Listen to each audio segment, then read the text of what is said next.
Okay, next up, we have Katie Walker-Shira.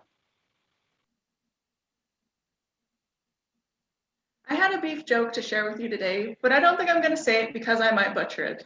In all seriousness, I'm excited to share with you my research about bone growth in beef cattle, but first, I have a fun fact about beef.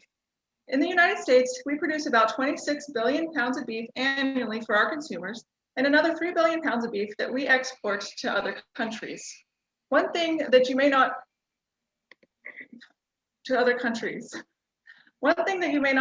know about the beef system is we produce some of the highest and best quality beef here in the United States, and we're able to do this because we have a strong grading system with really high standards.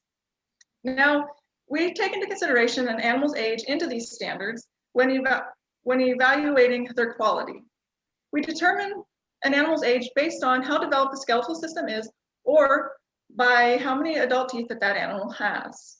The issue is, just like in our modern day humans, modern day cattle are growing and developing at a quicker rate at younger ages, so the skeletal system is developing faster, and this is causing what we call advanced skeletal maturity.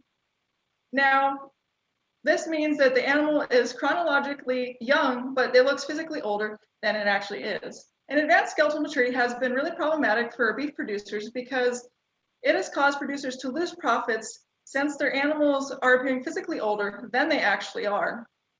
So this prevents animals from receiving the highest quality grades that younger animals receive.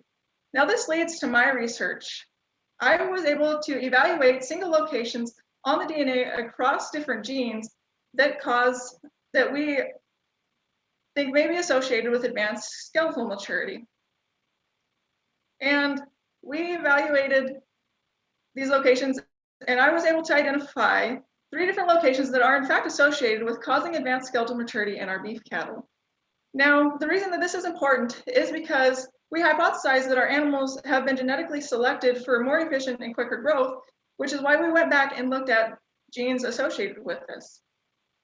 Now, due to this, we are able to help producers find management strategies to help reduce the incidence of advanced skeletal maturity because we were able to create 3 genetic tests in our lab by testing 1,000 head of cattle across these locations, and these producers can take these tests, test their own animals, and see if they have these same genetic variations.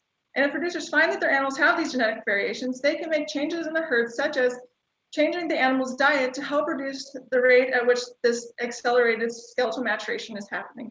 Overall, with my research, we have validated locations and genes that cause advanced skeletal maturity, created genetic tests, and then found ways to help producers maintain their profits through management decisions. Thank you. Okay, thanks. So what is the next step? Are you going to be going out and working with producers?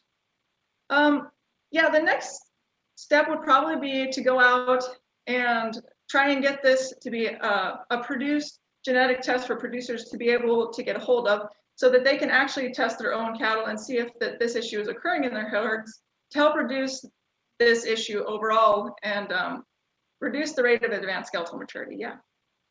So how far away you are from commercialization of that test? You know, there's a lot of steps involved that I'm not sure how you would get there, but it could be fairly quickly in the near future that could happen. Okay, thank you.